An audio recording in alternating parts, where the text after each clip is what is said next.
Welcome to the Battle Ready podcast, where we know that every single day is a battle. This show is about equipping you mentally, physically, and spiritually to win the daily battles. I want you to become totally free, whole, and powerful. It's time to step into your battles equipped and ready to win. I'm your host, Dr. Kalie Judge. Let's get battle ready. Hey guys, welcome back to the Battle Ready podcast. You are here with Dr. Kalie, and we're back with Joe Giustino. Coach Joe is with us again. I'm super excited for this one. Say hey to the peeps. Hi, everybody.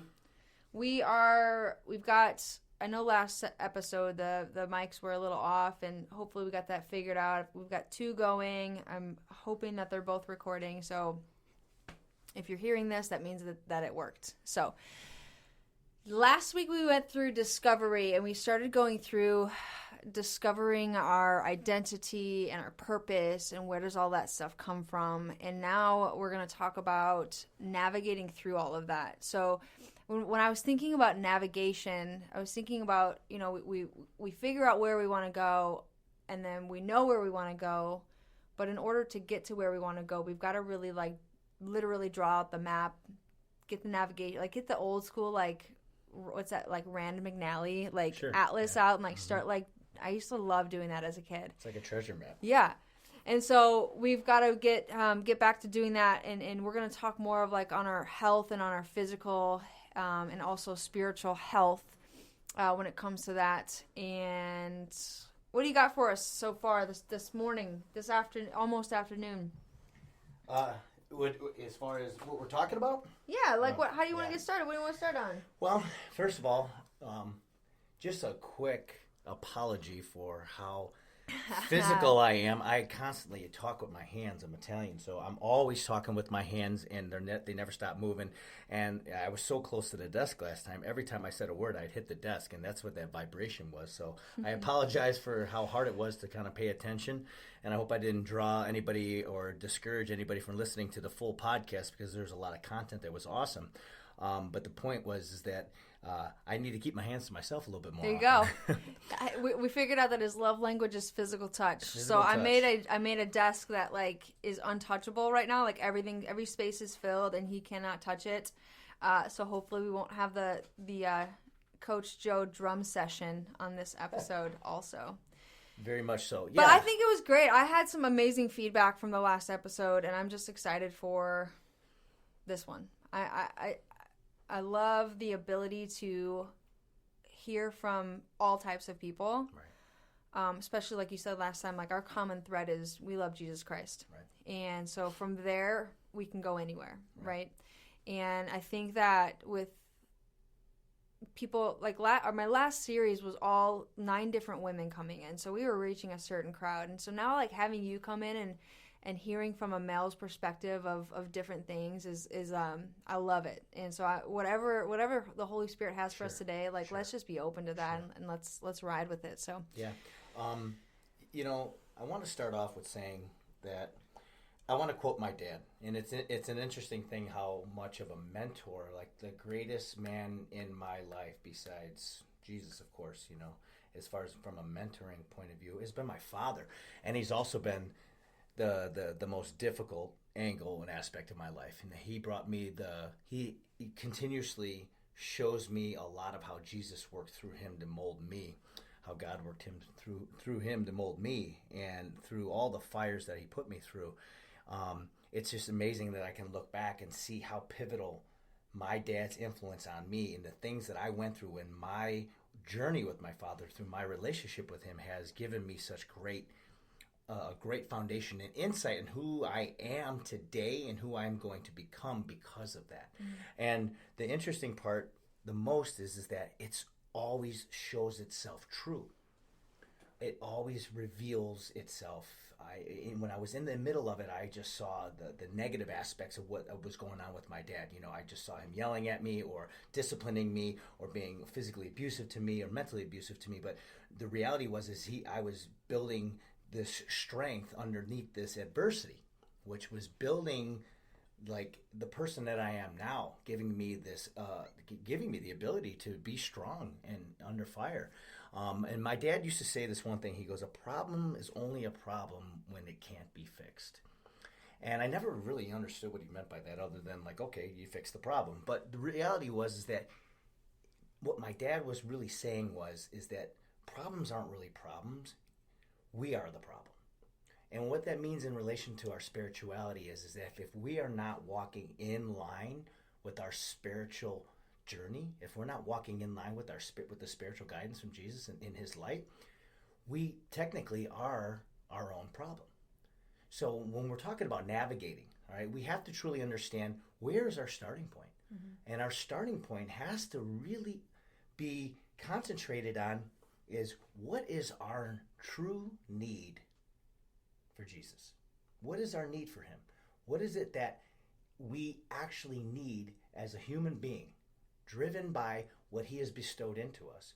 What is our need for Jesus, and what is the respect and the understanding of that need for his spiritual enlightenment? Yeah, one of the things you were just talking about, like us being our own problems.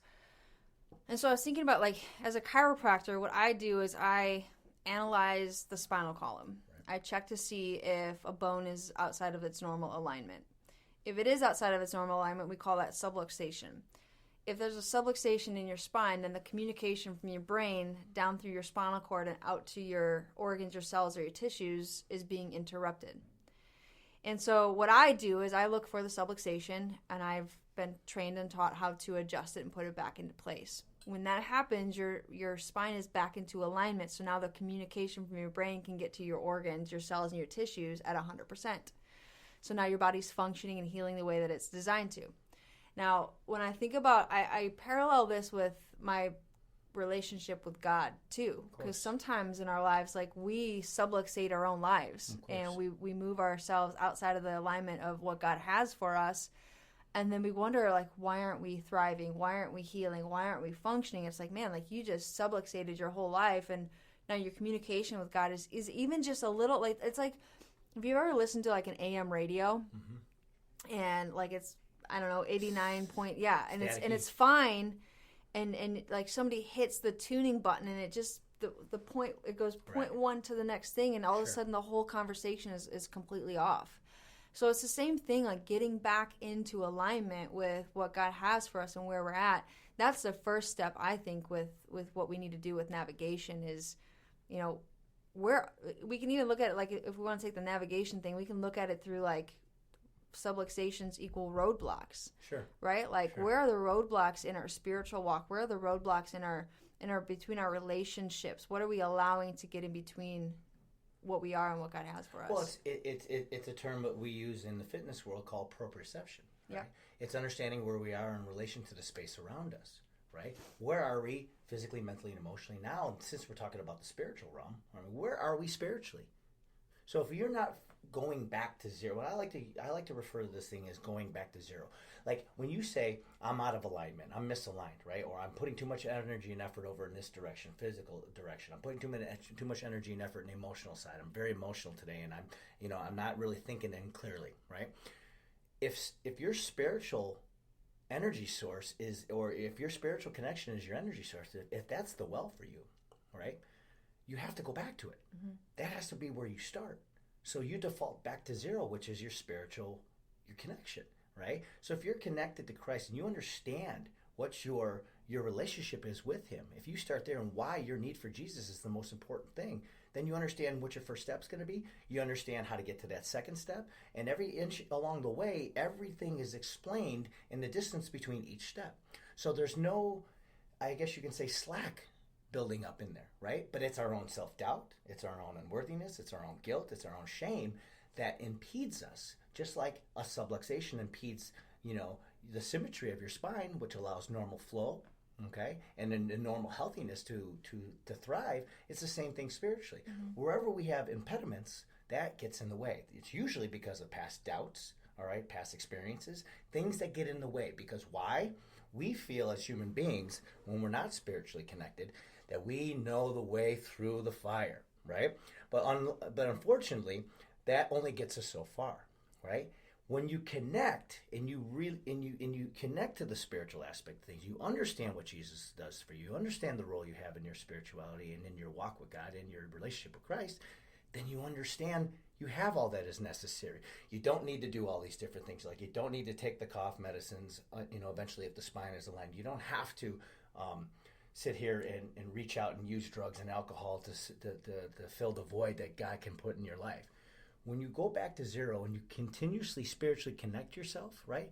That's all the energy. Everything stays in alignment. It's just like healthcare, right? It's like eating good. It's like exercise. It's like being physically active. Everything has its purpose, right? Yeah, and I think about even like what you just said kind of struck a chord right there.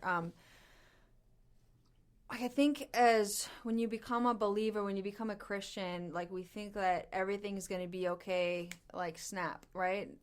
God never promised us that. God never promised that He promised us eternity. Sure. Right? But He also said along the way there's going to be trials and tribulations. Of course. And so I was just thinking about how, like, you said something about dying to yourself or something like that. But I think that's something that we have to do every single day. Like when we go to bed, like you've got to go to bed knowing that you gave everything that you had. Like you poured your heart and soul onto the line, and that's all you had there.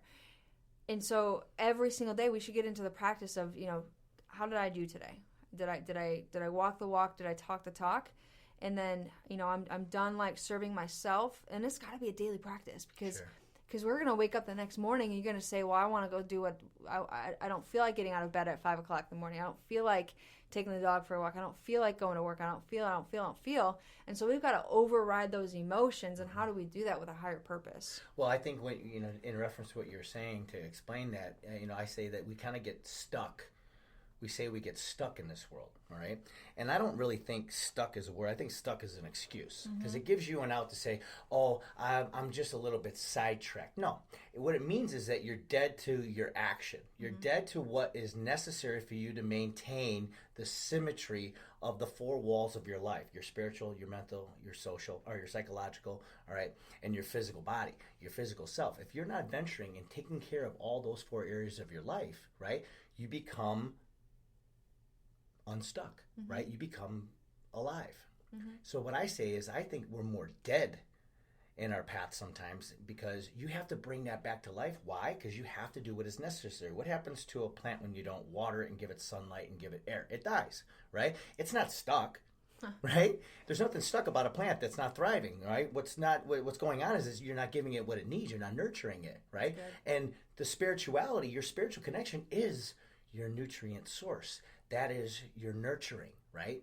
That is your nutrition, right? That is everything. That is all the life that you need, right? That gives life to the other aspects of your life, okay? That gives true meaning, all right? True energy to, like I said, the physical, the emotional, and the cognitive side of your life, right?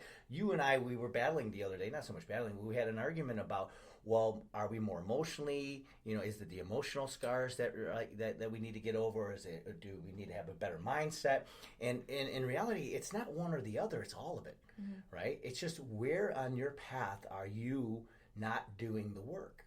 People say, well, it's just life goes on, this and that, but yes, look at, as an athlete, right? There's certain criteria. Think about it. In your triathlons, in your marathons, you have a certain level of criteria that you need to meet every single day, right? If you're doing a triathlon, right, you can't just bike and run. You have to swim. As much as you may not like swimming per se, you still have to give it its time, right? If you neglect any one aspect of the triathlon, even the transitional time, right? If you neglect any one of these aspects of the race, any one of these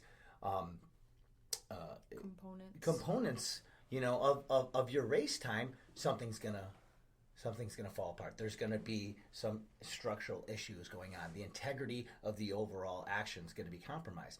So in life, right, we like to justify our actions. We like to rationalize our behavior, right? Because it's servicing us at this point, wherever we are emotionally, wherever we are mentally at the moment, whatever it is that we want to feel sorry for ourselves about at the moment, right? And we love to ride that train because, you know why?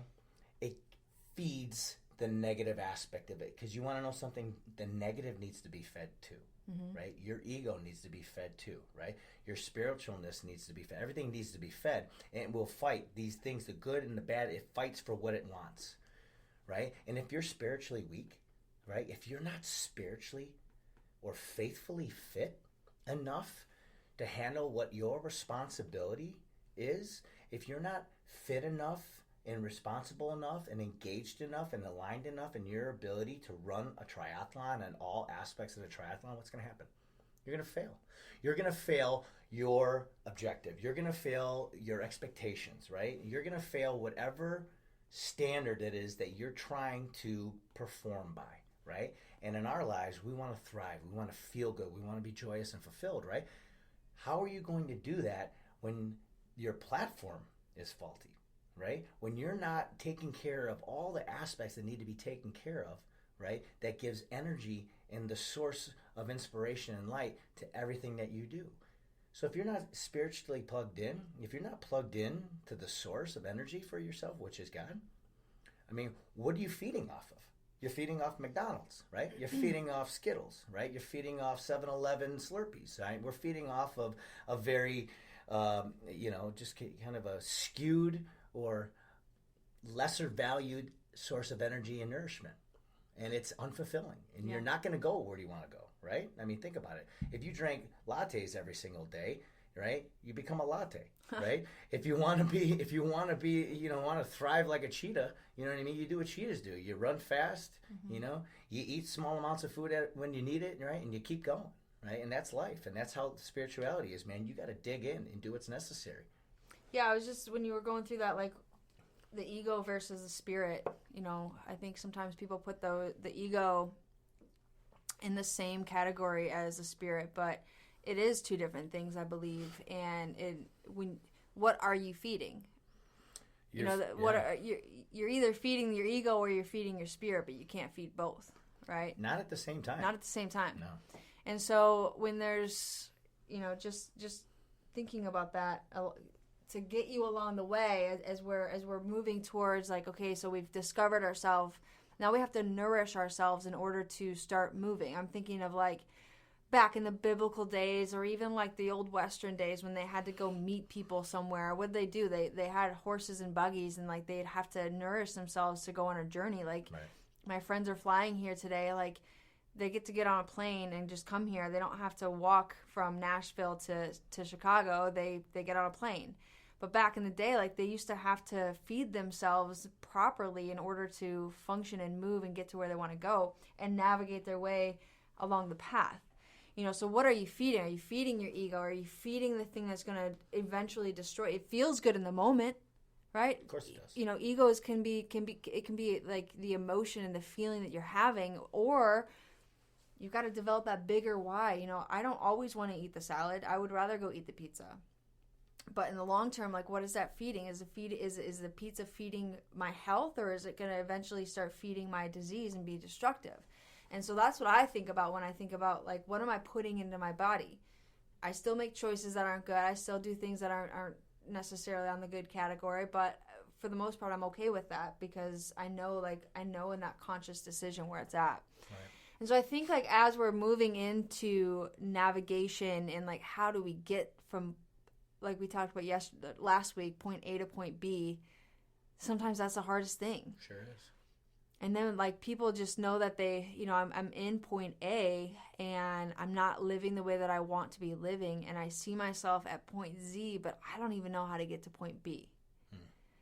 So how do we take those steps and start to develop the maps and develop the ways that we want to go and get off of our butts on when we're quote unquote stuck in point A to start moving point B, C, D, E, F, and all the way down because it is a step-by-step progression. There's sometimes that your steps, like, you'll take 2 letters at a time, right? And there's sometimes that you're gonna go from one and then go back to another one. But if you continue to keep moving forward and keep battling through that, how can we help these folks out on as they're starting to navigate, or maybe they have started navigating and they've hit a detour. You ever hit a detour on like your GPS on your phone? It's like, oh, recalculating. You know, like what does that look like in life? Well, I think, first of all, everything is created twice. Shannon Graham, he's a great author, and he's one of my mentors. He's helped me through this revolution of myself, so to speak. He wrote a book called The Revolution of Self, and very inspiring, but it helped me really understand who I am and my identity and how I connected to Christ as finding, my true purpose in this world. But, he talked about a lot of ways that we get started with anything. First of all, it's created in the mind first, right? It starts with the thought. You create it first in the mind, and then you put it to action, through whatever it is that you're doing, whether you're writing or you're exercising. You put your thoughts into action. Like this table was a thought, and then it was created, So if you want to accomplish something and you want to be great at something, right, there's a difference between, I think good is the death of greatness, as they say, right? And greatness is, when I think of greatness, and I think some of the greatest people who have been great at the things that they've done, they developed a new title for themselves. They become something what they call a master, right? They've mastered the specific craft or the specific thing that they want to accomplish. But the most significant thing about a master at anything, okay, and this is what I think you need to nail home first here with, is that a master is just a person that begins and never stops beginning. Mm-hmm. They're constantly upgrading, right? So you don't stop at a 10. We don't stop at 10 because we say, well, we think 10 is the highest point of accomplishment. No, it's not. 11, 12, 13. There's no number or numerical value that you can equate to a level of accomplishment when it's your own personal development, right? I mean, joy and fulfillment is the end game, right? And then sharing that.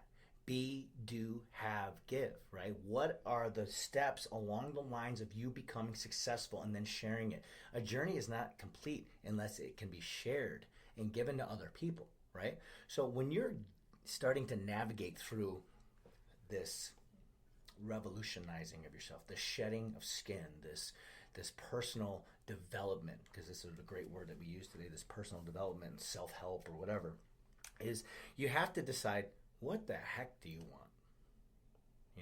What is it that you truly want in your life? I mean, what is important to you, right? What are the things that you're most grateful for?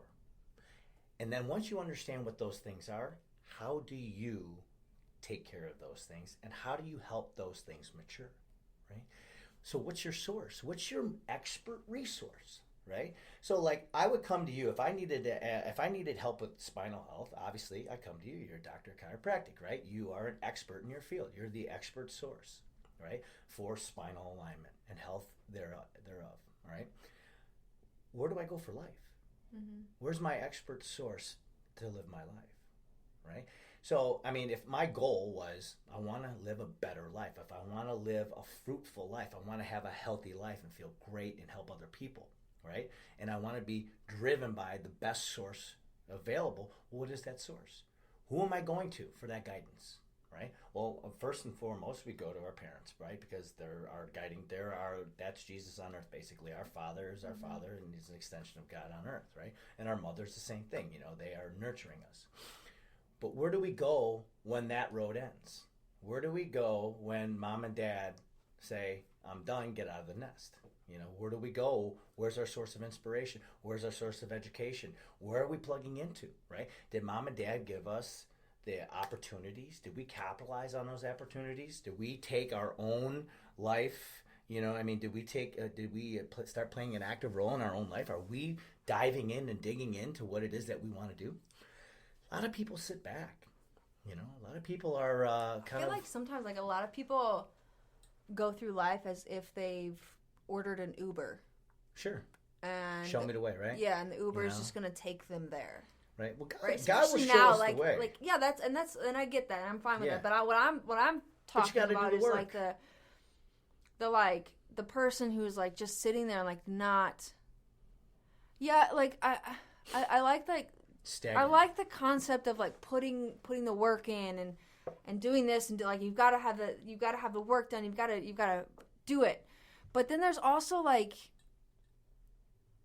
in the same sense, like there's things that we can't do. Of course. Right? Of course. That it's not about the next, how many people am I getting in the door? How much money am I creating? It's not about that, right? And I think that sometimes we equate our financial, professional, relational success, we equate that with how good I am in standings with God.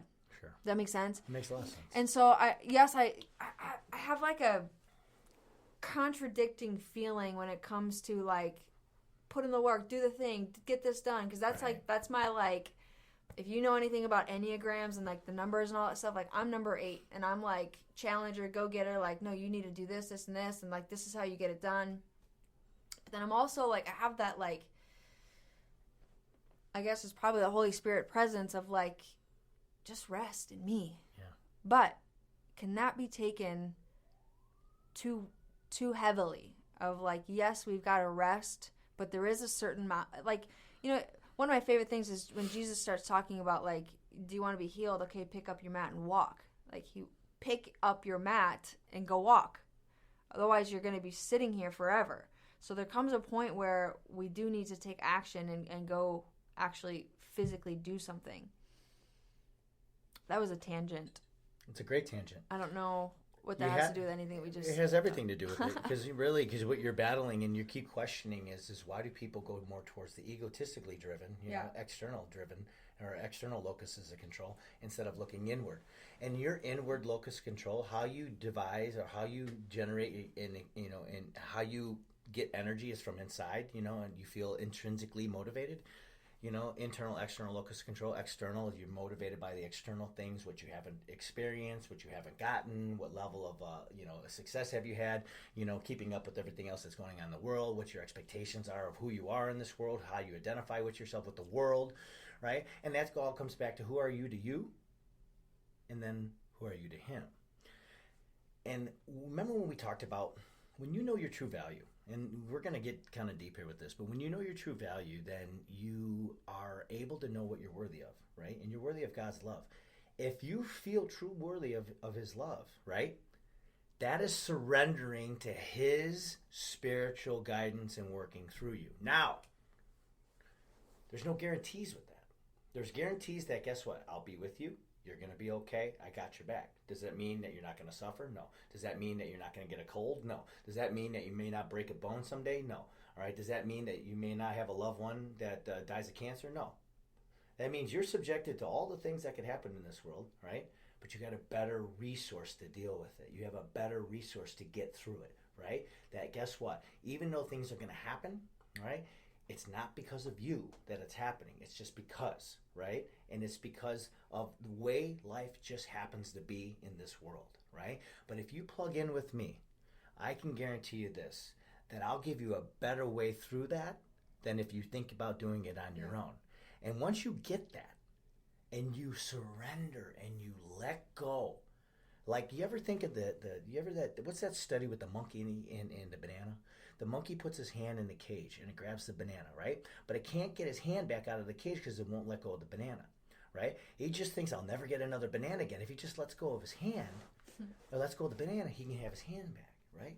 So if you let go of these earthly expectations that you're driven by, all right, as your source of inspiration and why you're here, so that you can have some type of earthly status to live up to some status quo, right, as your ability to identify who you are, you're losing. Yeah. Why? Because the source isn't the true source of why you're here. The true source of why you're here is you were perfectly made to serve, right, and bring people closer to God, to be joyful and fulfilled, right, to spread that love and to bring people together and have people live in harmony and healthy, right? So with that, I would much rather not know what the heck is going on and be okay with it than look for all these earthly certainties that is a bunch of baloney anyways, because guess what? At the end of the day, they're unsatisfying, they're unfulfilling, they never do what they say they're going to do, and if they do, it's only for a short amount of time, right? But you know what we're doing as a society? We will spend all our energy, our effort, our money, we'll bleed, we'll crawl, we'll scratch, we'll die for just the moment of just like this little moment, this little 15% certainty that this is going to happen if I do this, right? That's why people don't value like chiropractic care sometimes and don't value physical therapy, because we've been so skewed that it should be that we shouldn't have to invest our money in it, because that's an insurance based practice. You know what I mean? And even though it may be the best thing for you, but because we think that insurance should pay for it, we shouldn't have to pay for it out of our own pocket, there's no value, right? It's the same thing with this external stuff, right? And same thing with spirituality. Even though, I have to put some massive amount of energy and effort into my spiritual awakening, my spiritual education, my spiritual guidance, all right, my spiritual fitness, which will make everything else better, I have to surrender to that. I have to change the way I think about how that is processed and how that influences my life, right? It blows everything out of the water. And how long does it take? It's the last stitch effort for most of us. It's the last effort, right? On the deathbed effort. A broken leg and I can't play the rest of the season effort. My mom's sick and she's dying effort. This is, we go to God when all SHIT hits the fan, right? And it's like, what did they say about the military guys in the foxhole faith, right? You know what I mean? When they're getting shot at, please God help me. But other than that, I want nothing to do with you. That's how people live their lives. Right? I thought for 40-something years, right, I had it. I don't need anybody. I got this. As long as I'm big and strong and I look the part, stay away. And then guess what happened? I fell down so many times.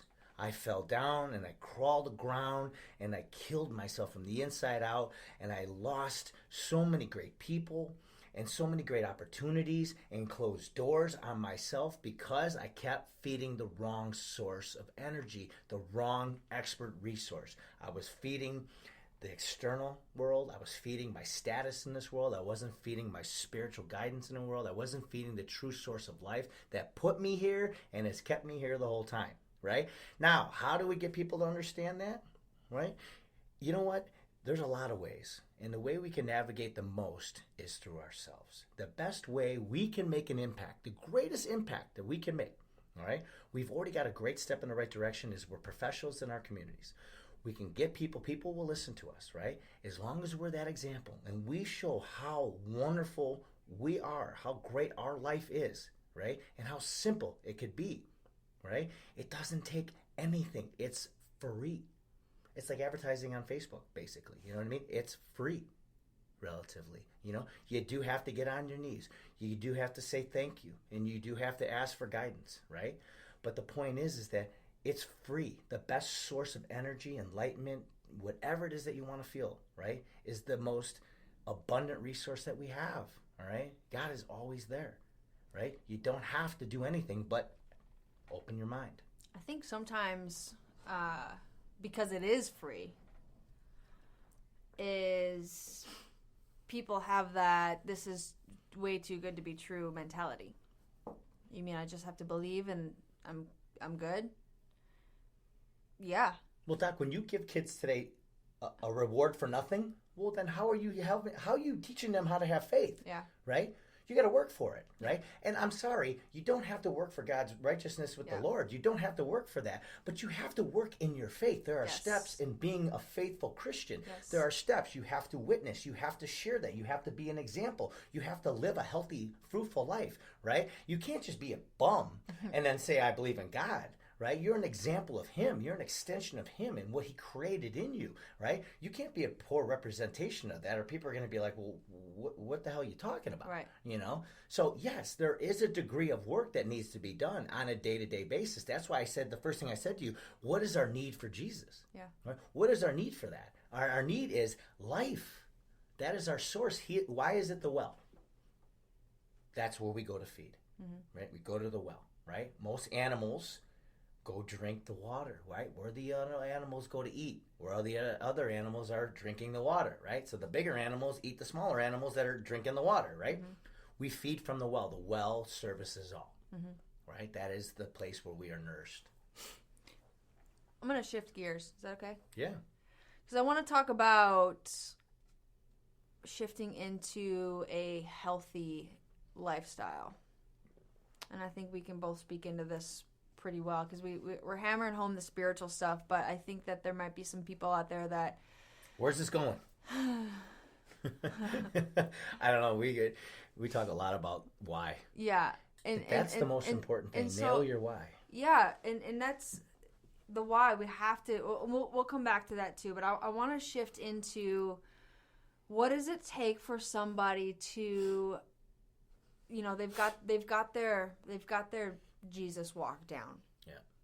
Now they're listening to this. They've got people in their life that's trying to shift them into thinking about what they're eating and deciding differently and starting to work out and maybe getting chiropractic care and going through all of this stuff. And how does somebody start navigating down the road of how do I become healthy? How do I make better choices?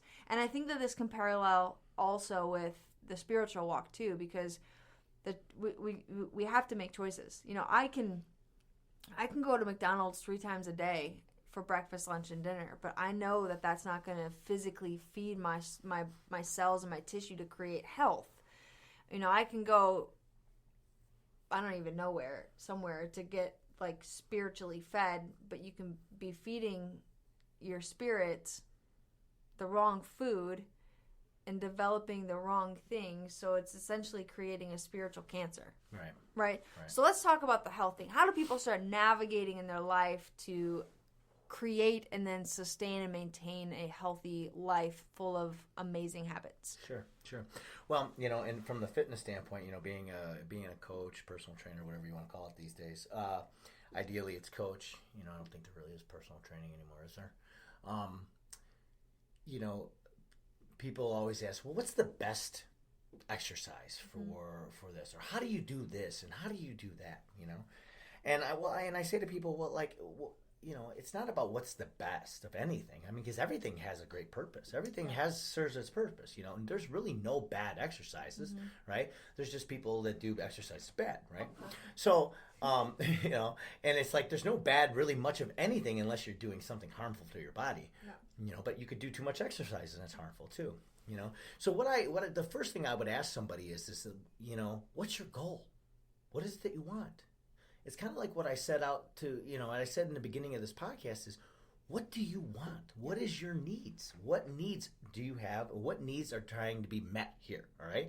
What are your wants and what are your needs? So we know what our needs are. We need to be able to pay for our life and take care of our kids. We need to be able to, you know, get good enough sleep. We need to eat. You know, we need to have shelter. We need to have transportation to get to work. We know we have our basic necessities, right?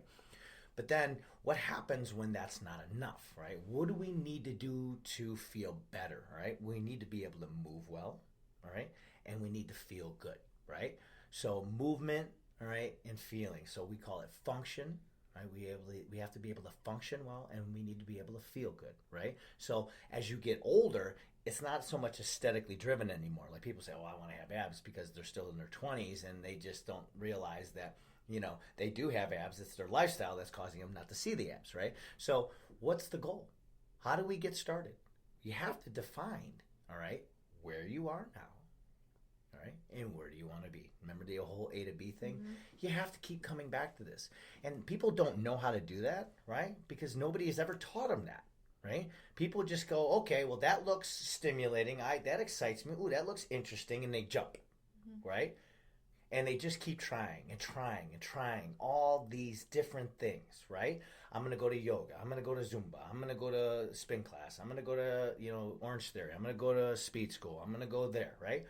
And they keep trying all these things, right? They haven't truly, they know they want to lose weight or something. They don't want to have a gut anymore. They want to feel better and their shoulder hurts and it all sucks. So I'm going to just get started, right? But it's only going to last so long. Why? Because when you go from nothing to something, right, there's going to be change, right? Okay, so you're going to get the initial change, which is going to be maybe 5 pounds, or maybe you're starting to feel better, or hey, guess what? I have less pain, or I'm sleeping a little bit better. But then what's going to happen is once you get those juices flowing, what's the natural human instinct is to keep going more, right? Once you feed the beast and it starts to feel good, what do you want? You want more of it, right? But if you think about it from a spiritual standpoint, and I have to kick back here, it's like, What happens when the yoga stops working and, going export stops working, and then this and that and this and all these other areas of your life stop working, right? Where's your default, right? Because you have bad discipline. You don't have great discipline.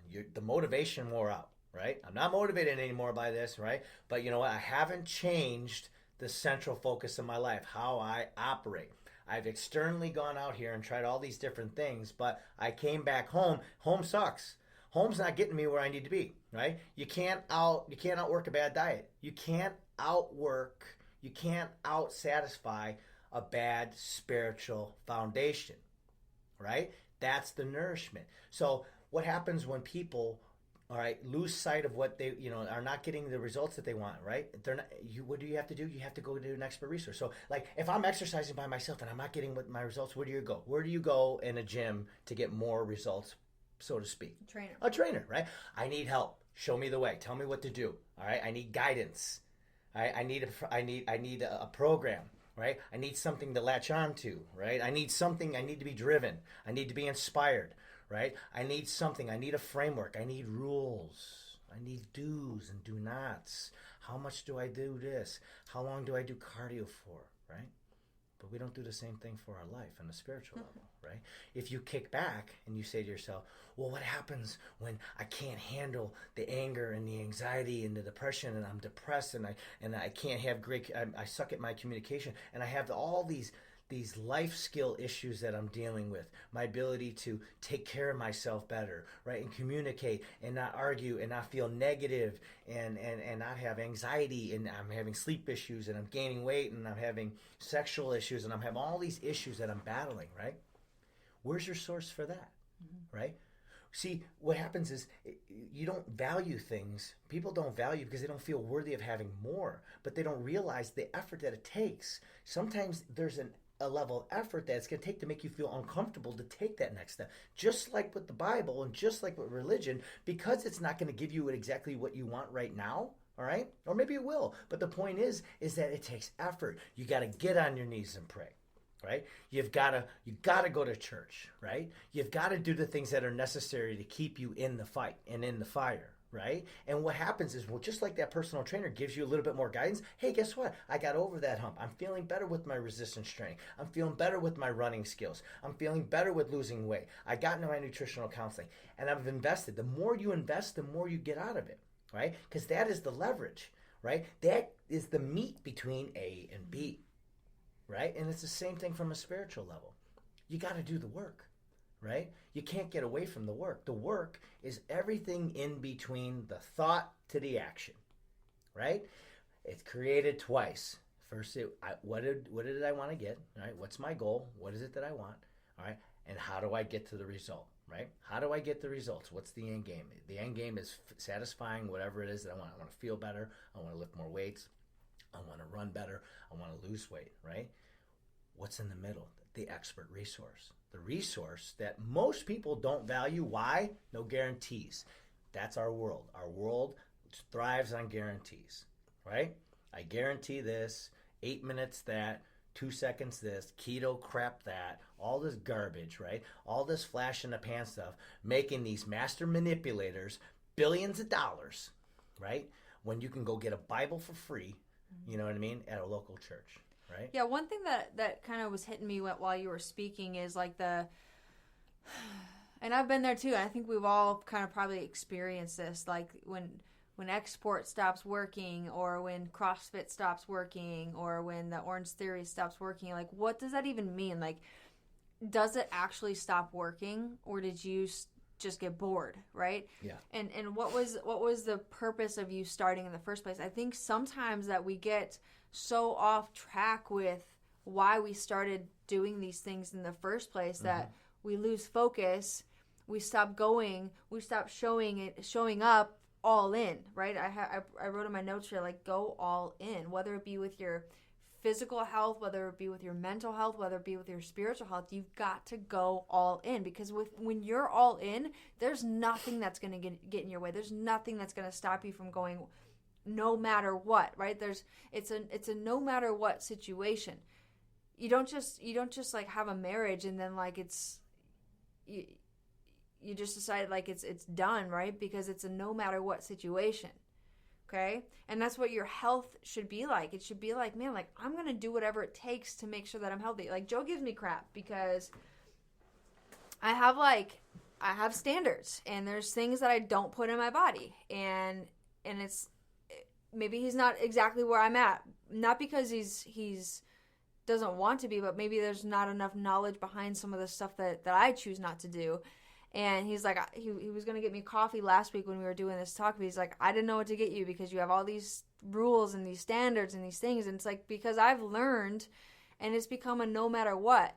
And then he comes up with these scenarios, and he's like, well, what if you're at a baseball game and you have this and you do that? And it's like, yeah, like sometimes that stuff is going to happen. Like accidentally things are going to happen, and I'm not going to hate myself for it. Right. But if I can control the things that are going in or going out of my body, then I know what's happening. And there is going to be sometimes, but I'm not going to allow things to willingly show up. Like I'm not going to allow myself to willingly go in and you know, just eat all the things, whatever.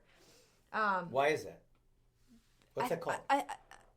What's that called? Intentionality, having a knowledge behind. I think that once you know something, you can't unknow it. It's called a rule, Doc. Yeah. Right? You have rules. I have rules. You have rules. I do. It's called do's and do nots. Yeah, I have rules. So what you're getting at is that why do people falter, right? It's called obedience, right? If we don't abide by the rules, we don't win the race, right? You know what I mean? And the race is life, okay? So it's the obedient factor, right? And what obedience really is just discipline. Why is Weight Watchers and Jenny Craig multi-billion-dollar companies? Why? They have rules. Because, here's why. Because people go, I gotta lose 5 pounds, I gotta lose 10 pounds, oh my God, what am I gonna do, right? But they don't change their life. They're not disciplined enough to lose it. Why? Because when it comes down to 5 to 10 pounds, guess what? It's 1 glass of wine, not 6, right? It's 1 piece of pizza, not 4, right? They're not willing. They did something. They cut out some stuff in their life, but that last little bit more, that little bit more of discipline and obedience that can get them over the hump. Right? They're not willing to do that. Why? They don't see the value in the race. They don't see the value in the journey, and they don't feel worthy of it. And then even talking about that, like I just had a conversation with somebody yesterday or the day before, and they were talking about, hey, Doc, what do you think about this HCG pills? And like people are losing weight, and it's like, my brother stepped out of his office. He's like, yeah, they're losing weight because they're also, not only are they taking the HCG pill, but they're also only consuming about 500 calories a day. Yeah. He's like, it's not the pills. He's like, you go and only eat 500 calories right now, and you're going to lose 15 pounds. Like, it is what it is because you're starving yourself, right? So, but we want to look for this long-term thing, not a short-term fix. Sustainability. So, yeah, long-term sustainability requires rules. It requires discipline. And you've got to have a build-up effect when it comes to that, because there's times and moments and things that are going to get in your way. But if you have, I have a certain set of rules and standards and a value system, and I don't waver from that. There's moments like tonight and tomorrow, by the time you're listening to this, it's last week, but tonight, I'm having a pizza party with my family. Tomorrow, we're having Thanksgiving, and we're going to have fun, okay? I'm not going to be upset with myself that I'm eating pizza, and I'm not going to be upset with, most of the sides that we're having tomorrow are within our parameters anyway. We set up ourselves to have an enjoyable Thanksgiving, but it's within our rules that we're okay with eating. You know, so, but Friday, I'm going to get back on track, okay? And so it's having standards and being able to enjoy life and go through this process, but not screw up your health along the way, not screw up. Like I have spiritual standards. I have spiritual values that I'm not willing to waver from. And some people don't understand that. But it is what it is. And that's where I'm at. And it's not always easy. No, Doc, society hasn't taught us the value, all right, of hard work in the way of having a sustainable level of fulfillment, right? Yeah. It values right here and right now, right? What can I get right now out of this? I Right. want it now. I used to tell people, people say, well, I really would love it right now. I said, well, why didn't you tell me that? That line's right here, right? The right now line is right here, but it's going to be, the line is about 20 million miles long. Yeah. Right?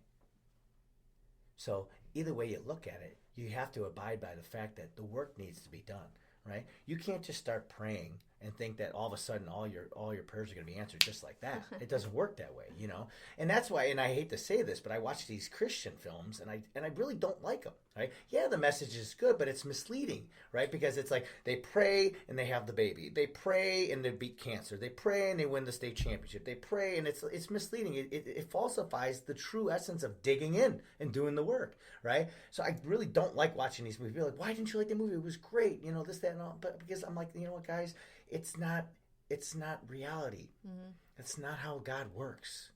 You know what I mean? God wants obedience. He wants you to abide by his rules. And the rules aren't in place to keep you stuck or dead. His rules are so you don't hurt yourself, right? Look, if I tell you, go right at the rock, all right? Because if you go straight, you're going to get eaten by alligators, all right?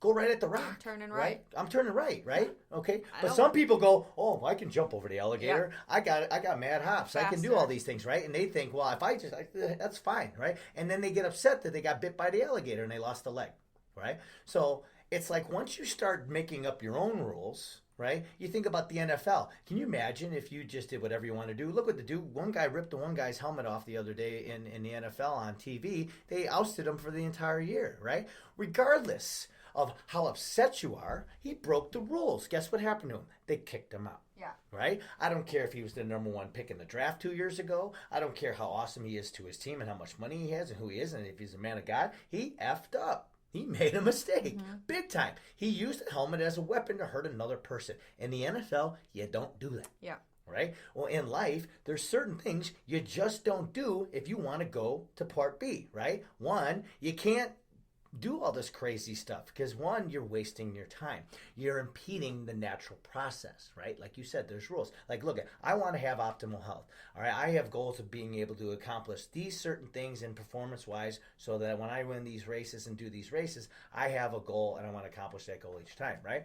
So if you start letting in bending the rules, right, and let Coach Joe bring you coffee, right, then you're going to interrupt or impede the process that you've set out for yourself because you abide by your rules because you know what it takes to get to where you want, right? So if everybody did that, do you think how much easier life would be and how much greater respect we'd have each other for our world, not alone ourselves? Yeah, and the big thing is, too, is it's a personal responsibility. Of course it is. Right? My rules are not your rules. And I don't expect you to abide by my rules in health and life and my spiritual aspect, but I do expect people around me to respect that. You know what I mean? Right. And so, yeah, sometimes it takes a little bit of like backlashing and setting up what we call boundaries. But in the long run, if you want long-term results, guess what? I don't work out, I don't eat, I don't do all these things in order to have a certain look to my body. No. I do it because I know that in order for me to be healthy in the long term, I need these rules set up. Sure. Right, and they're there for a reason, so right. I don't harm myself, and so that I can create health and create function and create healing, and it's not just driven by my emotions. The reason why I have rules in place is so that I can say when an emotion comes up where I just wish I could just eat a bag of chips, that I can override that emotion and say, nope, this is what we're doing. It's Tuesday. This is what we're eating on Tuesday. This is what I'm living with. Da da da. Let's move that emotion, that thing that you want to have, let's move that to Saturday or to Sunday, and let that be your day to cheat and have fun and do what you want.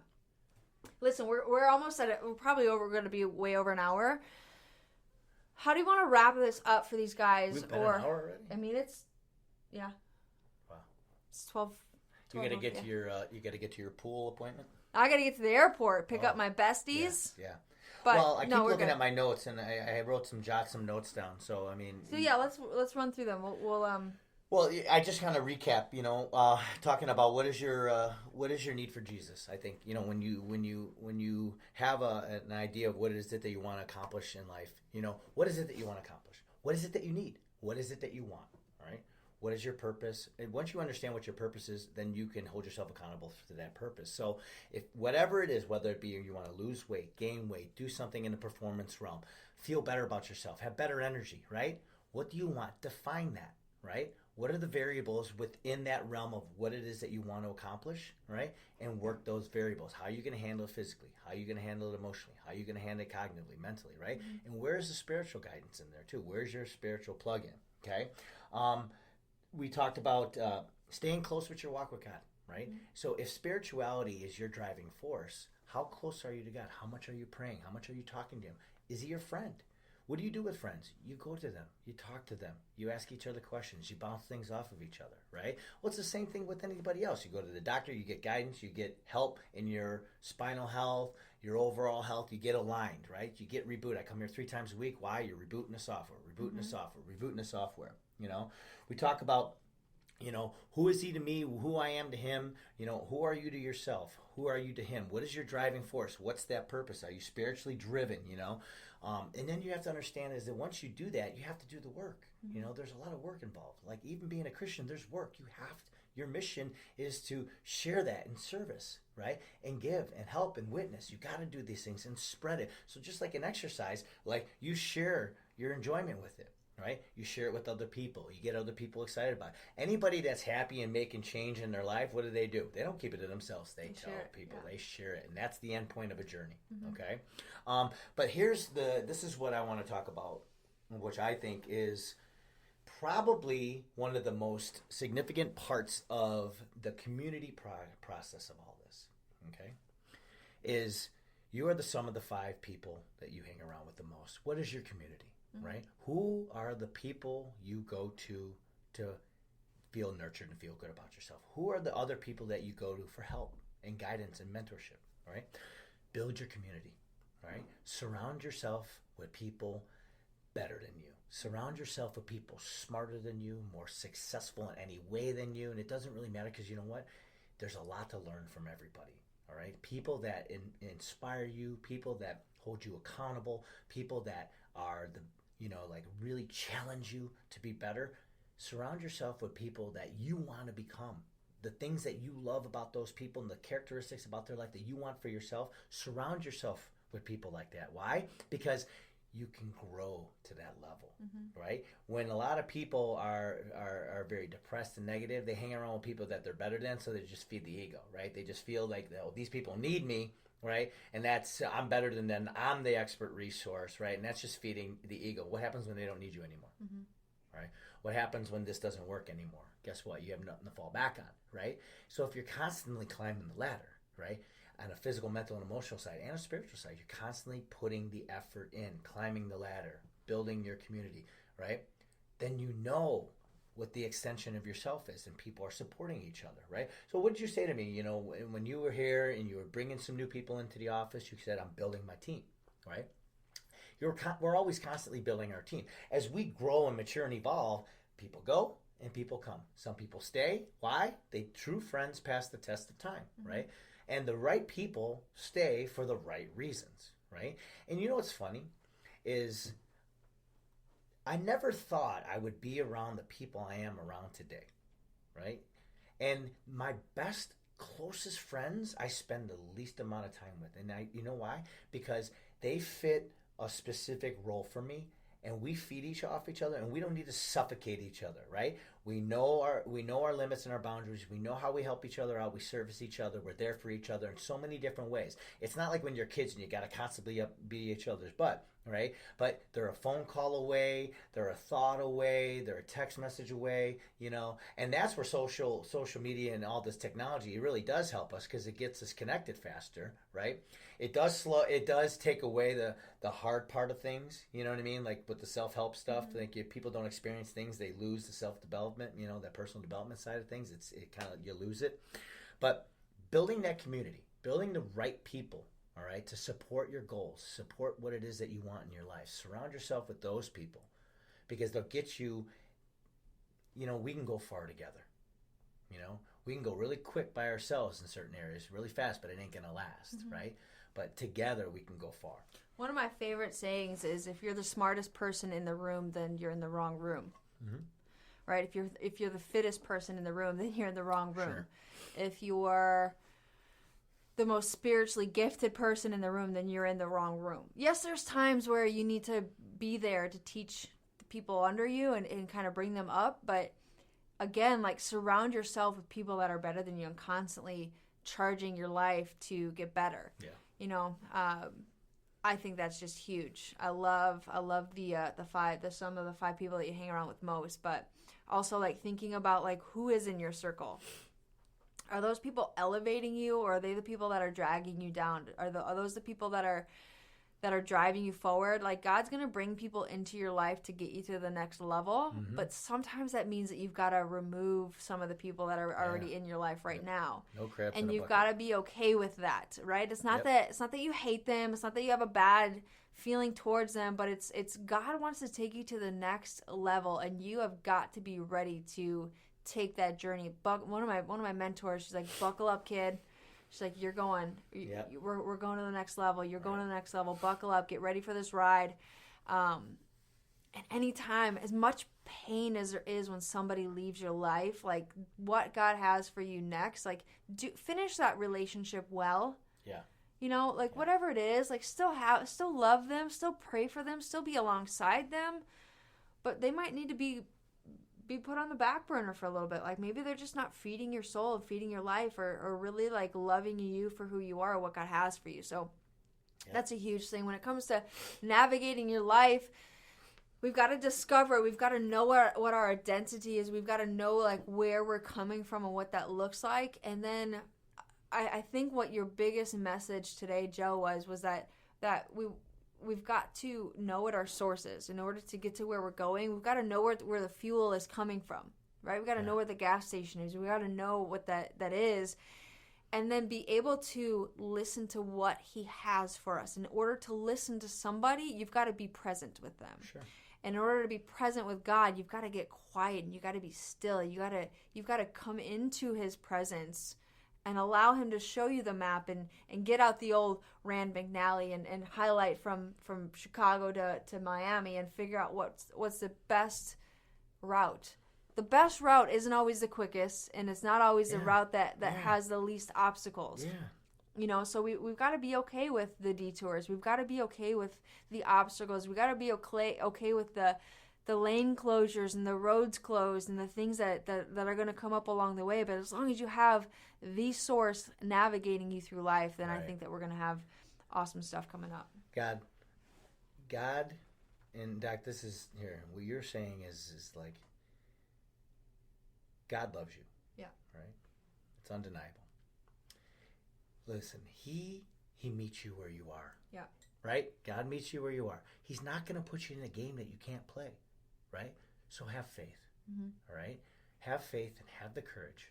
Right? He is going to give you the love that you need. Have the courage to go through the fire with him. Right? He's not going to push you into a direction that you can't handle. Right? He's going to take you every step of the way. He's going to grab your hand wherever you are. He's going to walk right there next to you, and he's going to walk with you. Right? He's not pulling you, per se, faster than you can go, but he's going to tug on you. Right? He's going to tug, he's going to push a little bit, and he's going to pull, but he's not going to push you over the edge. Right? He's not going to do that. Right? Now, things are going to happen. Right? Are you going to let go of his hand? Or are you going to walk through it grabbing his hand really tight? Mm-hmm. Right? And how well are you going to nurture that? Right? So, God is not going to do things that are going to hurt you, right? He's going to do things that are going to help you. So, if there's one thing I can tell people today, and this is the thing that I want to say that's probably the most significant thing of summing all this up, is that you need to be still when he's speaking, right? When you're still, he's going to speak to you. But you know what? Get emotional. You know? Get excited. Get fired up, right? I've never met a happy person, right, that isn't doing something to make themselves happy, right? When I see happy people, they're moving fast, they're kind, they're courageous, they're helping other people, they got a smile on their face, they're, you know what I mean? They're moving around with a ton of energy. When people are happy, it's infectious and they spread it, right? So get excited, get emotional, get something going. Emotion equals motion. Right? If you can get a physiological change, that means get up, right? Go outside, do something that has some type of activity around it, right? Get some air, right? Get some sunlight. Call a friend, go for a walk, drink some water, eat some vegetables, right? I don't know, go to bed early, read a book, do something that's good for you, right? You can change any time you want, right? People like, they eat a burger and like, oh, the whole day is screwed, right? I'm just throwing in the towel. Then there comes the nachos and they're on, and so on and so forth. It's just downhill from there. No, if you're going to have a burger, then guess what? Have some broccoli, right? Have a salad, right? There's always time to make change, right? The only time you take that away from you is when you don't think that you have time, right? And in essence, you really don't have as much time as you think, but use it productively, right? Get excited, get emotional. It's infectious. I'm telling you, like attracts like, and all of a sudden things just start to change for you, right? You let the good in and the bad has no room to stay.